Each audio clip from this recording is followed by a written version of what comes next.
Bab 49 Konfirmasi yang menghancurkan. Kirana duduk di depan televisi di dalam kamar, dengan pintu terkunci rapat. Agar Arsa tak menonton, dan andai dia datang bisa dengan cepat mematikan televisinya. Dan yang ditunggu-tunggu pun tiba, sebuah acara yang sengaja dibuat Lucky untuk konfirmasi yang dihadiri dengan beberapa media berita terkenal di negeri ini. Lucky tampak duduk dengan santai tanpa ada ketegangan sedikit pun, senyuman ramah tampak terkembang dari bibirnya. Lalu beberapa media mulai mengajukan beberapa pertanyaan tentang hubungannya dengan Kirana. Pak Lucky, bagaimana dengan video yang beredar dan viral saat ini? Apa video itu asli atau rekayasa orang yang ingin menghancurkan perusahaan Anda? Tanya salah satu media. Lucky tersenyum dan mulai menjawab pertanyaan itu. Itu asli foto dan video kami. Aku dan Kirana, istri Ragendra, jawab Lucky dengan tenang. Suasana di ruangan itu jadi riuh. Pak Lucky, apakah sebelumnya ada hubungan antara Anda dengan istri Tuan Ragendra? Tanya media kembali. Lucky kembali menjawab dengan tenang. Ya ada, kami kekasih di masa lalu. Artinya Anda dan istri Tuan Ragendra CLBK? Tanya media dengan penuh rasa penasaran dan ada juga keterkejutan. Bisa dibilang begitu, jawab Lucky. Jadi Anda membenarkan isi video itu, maksudnya tentang apa yang terjadi bukan rekayasa. Media semakin mencecar Lucky dengan pertanyaan yang menyudutkan Kirana. Iya benar, Lucky terkekeh pelan, matanya menatap kamera seolah ingin menunjukkan sesuatu kepada Kirana dan Ragendra. Apa Anda tidak takut dengan terjadinya perselisihan yang berdampak buruk pada perusahaan Anda?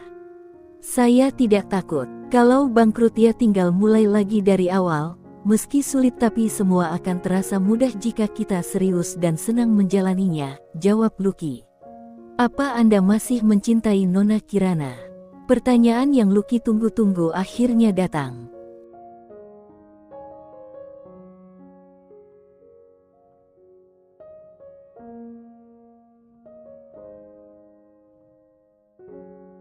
Ya, saya masih mencintainya, dan kami berencana untuk hidup bersama mulai dari awal.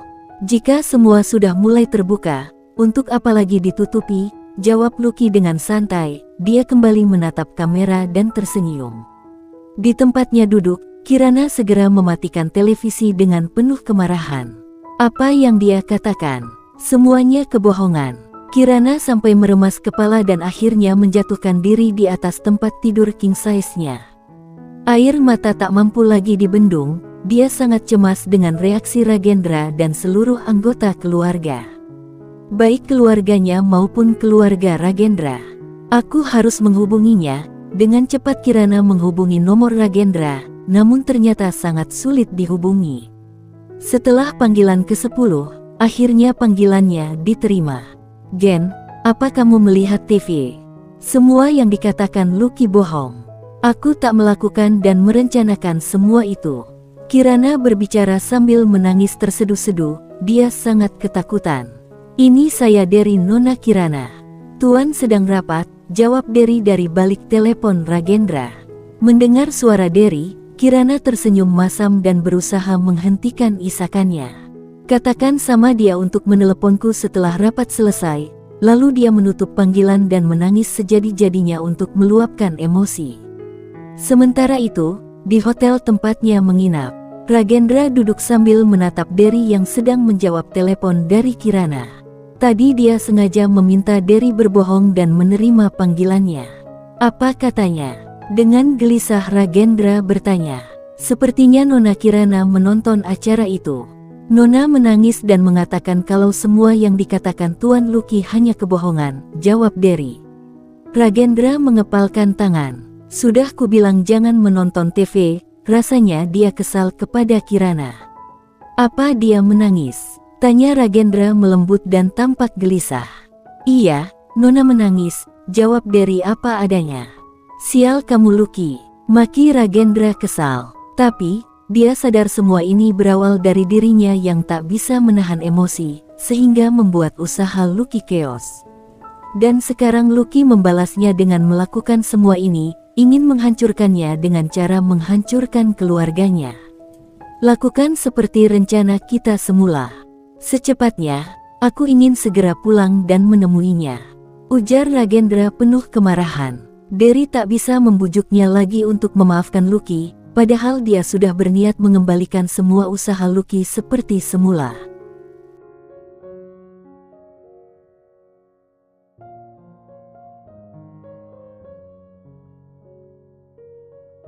Derry hanya mengangguk dan melakukan perintah majikannya. Kenapa Anda keterlaluan begini Tuan Lucky? Maaf saya tak bisa membantu Anda lagi, gumam Derry. Rumah Ragendra, Kirana, Kiran, teriak seorang wanita yang tidak lain mertuanya. Setelah mendengar berita konfirmasi Lucky, orang tua Derry langsung pergi ke rumah Ragendra dengan tujuan untuk menemui Kirana dan bertanya tentang yang semua Lucky katakan.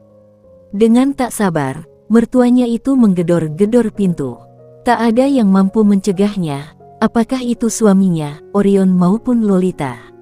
Nek ada apa? Tanya Arsa yang ketakutan melihat raut kemarahan dari wajah neneknya. Ibu Ragendra berusaha menahan agar tak terlihat marah di hadapan Arsa. Nenek sedang ada perlu sama ibu, kamu main dulu sama kakek ya, dengan senyum yang dipaksakan.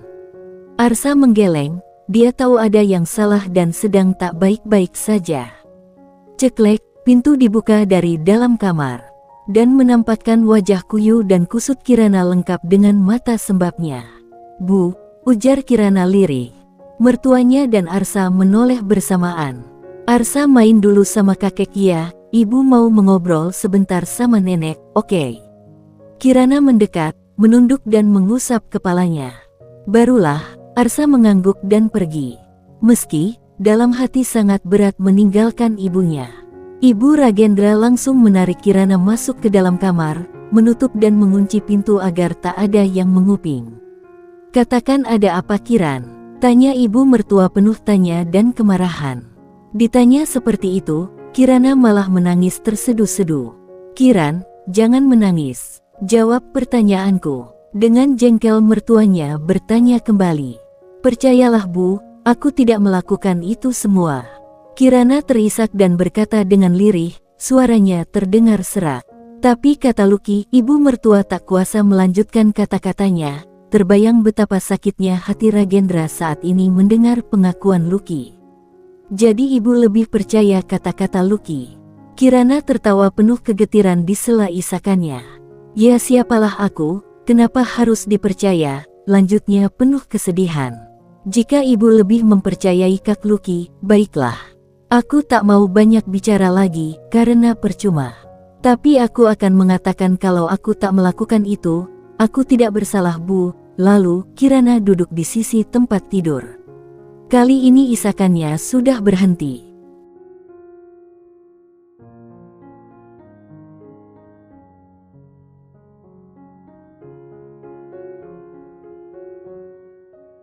Ibu Ragendra diam, tak tahu harus berkata apa. Di sisi lain ada Lucky, keponakan yang baik dan sangat dia sayangi, dan di sisi lain ada menantu yang menurutnya baik. Meski, di awal pernah tak menyukainya. Ibu Ragendra duduk di sampingnya. Ibu tidak tahu siapa yang benar di antara kalian. Tapi, jika perselingkuhan itu benar-benar terjadi, ibu tidak akan pernah memaafkan kalian selamanya. Ibu tidak rela, Gendra anak kesayangan ibu dikhianati. Dengan tegas, ibu berkata. Kirana diam hening bergelut dengan pikirannya sendiri. Ibu Ragendra memutuskan pergi dari kamar Kirana dan menemui Arsa. Bermain dengan cucu sedikit merilekskan diri dari permasalahan ini. Beberapa saat kemudian, orang tua Lucky datang ke rumah Ragendra. Mereka membicarakan masalah ini, tapi Kirana sama sekali tak membuka pintu. Dia tak mau jumpa siapapun saat ini. Dia ingin menenangkan diri. Bahkan saat Arsa ingin bertemu, dengan berat hati dia berkata untuk tak menemuinya dulu sampai besok pagi. Bukannya mengabaikan anak, tapi dia tak mau Arsa melihatnya dalam kondisi yang tak baik-baik saja. Dia tidak yakin bisa menyembunyikan kesedihannya kali ini. Rumah Lucky. Lucky kali ini pulang ke rumahnya, setelah beberapa hari tak pulang dan memilih bersembunyi. Sengaja dia melakukan itu, untuk menghindari wartawan dan pencari berita lainnya yang berasal dari media sosial.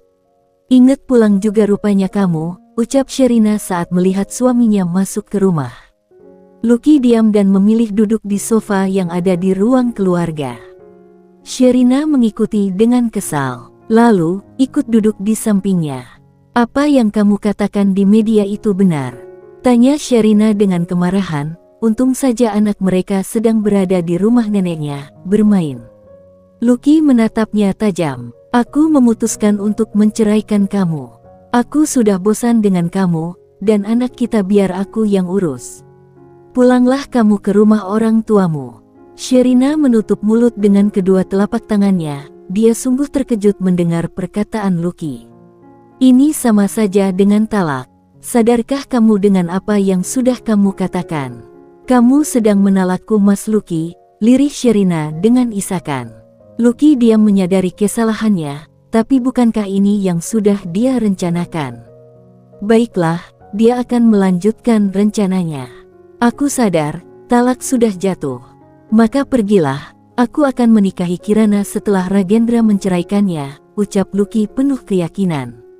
Sherina tertawa masam. Yakin sekali kamu kalau Kirana akan dicerai Ragendra, ucapnya penuh ejekan.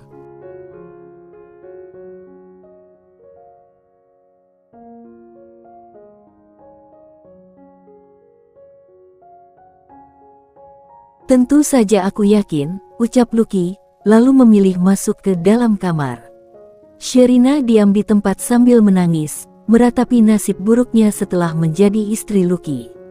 Pria itu selalu bersikap dingin kepada dirinya, kecuali saat berhubungan suami istri. Lucky sering membandingkannya dengan Kirana, dan berkata tak mencintainya. Apa ini karma atas perbuatan masa laluku? Tawa getir menghiasi bibirnya. Karena sudah kena talak, maka dia tidak bisa tinggal di rumah ini lagi. Dia tak mau menambah dosa. Sherina membereskan pakaiannya dan anaknya. Jangan kamu bawa anakku, mau makan apa dia denganmu? Ucap Lucky penuh hinaan. Bukan kamu yang memberiku makan, tapi Tuhan yang menentukan segalanya. Aku akan membawanya pergi. Sherina berkata tegas tanpa menoleh sedikit pun kepada suaminya. Lucky menatapnya kesal. Baiklah, tapi jika dia tak bisa kamu cukupi, aku akan membawanya bersamaku.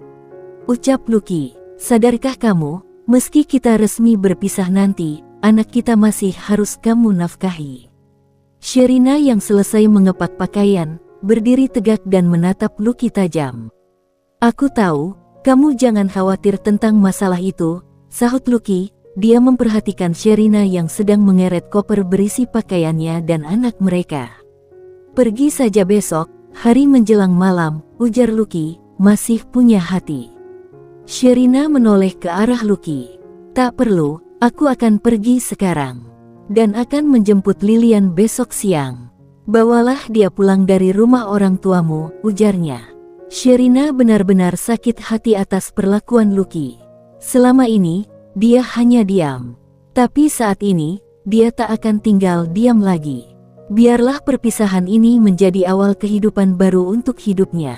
Apa ini karmaku? Desah Sherina lagi-lagi. Dia ingat kembali masa lalu, dia sudah merebut kekasih sahabatnya sendiri.